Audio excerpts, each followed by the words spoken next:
ॐ नमः भगवते वासुदेवाय।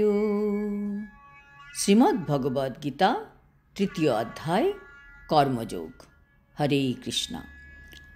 আজ আমরা কর্মযোগের 22 নম্বর শ্লোকটি শুনব। ন মে পার্থাস্তি কর্তব্যং ত্রিষু লোকেষু কিঞ্চন নানবাপ্তব্যম অবাপ্তব্যম বর্ত এব চ কর্মণি।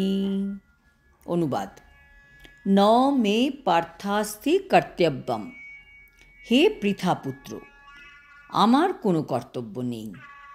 ত্রিষু লোকেষু কিঞ্চন, এই ত্রিজগতে।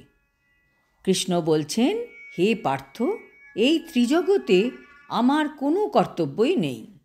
ন অনাবাপ্তম অবাপ্তব্যম, আমার অপ্রাপ্যও কিছু নেই এবং প্রাপ্তব্যও কিছু নেই। বর্তে এব চ কর্মণি, তবুও আমি কর্মে ব্যাপৃত আছি।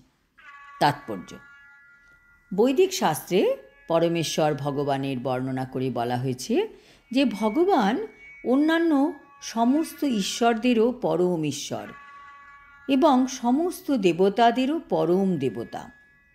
সব দেবতারাই ভগবানের নিয়ন্ত্রণাধীন। সমস্ত দেবদেবীরা পরমেশ্বর ভগবানের দ্বারাই কেবল বিশেষ শক্তিপ্রাপ্ত হয়ে থাকেন। তারা কেউ পরমেশ্বর নন। ভগবান শ্রীকৃষ্ণ সমস্ত দেবতাদের পূজ্য এবং সমস্ত পতিদের পরম পতি। তাই তিনি এই জড় জগতের সমস্ত অধিপতি ও নিয়ন্তার ঊর্ধ্বে, এবং তিনি সকলের পূজ্য। তার থেকে শ্রেষ্ঠ আর কেউ নেই, এবং তিনি সর্বকারণের পরম কারণ। আর ভগবানের দেহ সাধারণ জীবের মতো নয়। তার দেহ এবং আত্মার মধ্যে কোনোই পার্থক্য নেই। তিনি পূর্ণ, তার ইন্দ্রিয়গুলিও অপ্রাকৃত।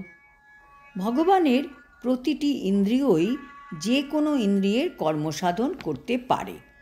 তাই তার থেকে মহৎ আর কেউ নেই, বা তার সমকক্ষও কেউ নেই। তার শক্তি অসীম ও বহুমুখী। তাই তার সমস্ত কর্ম স্বাভাবিকভাবে সাধিত হয়ে যায়। যেহেতু পরমেশ্বর ভগবান শ্রীকৃষ্ণ সমস্ত ঐশ্বর্যের অধীশ্বর এবং তিনি পরম তত্ত্ব, তাই তার কোনো কর্তব্যও নেই। কর্মের ফল যাদের ভোগ করতে হয় তাদেরই নির্দিষ্ট কর্তব্য কর্ম সম্পাদন করতে হয়।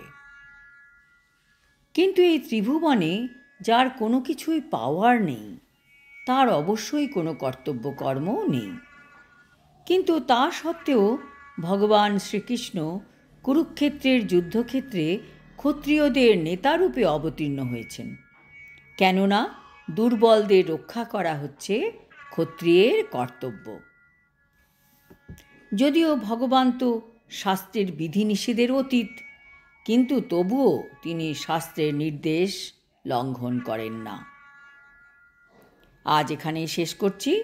আগামী শ্লোকেও ভগবান নিজের উদাহরণ দেখিয়ে কিভাবে মানুষকে কর্ম করতে হবে তার বিষয়ে আরও তথ্য প্রদান করবেন।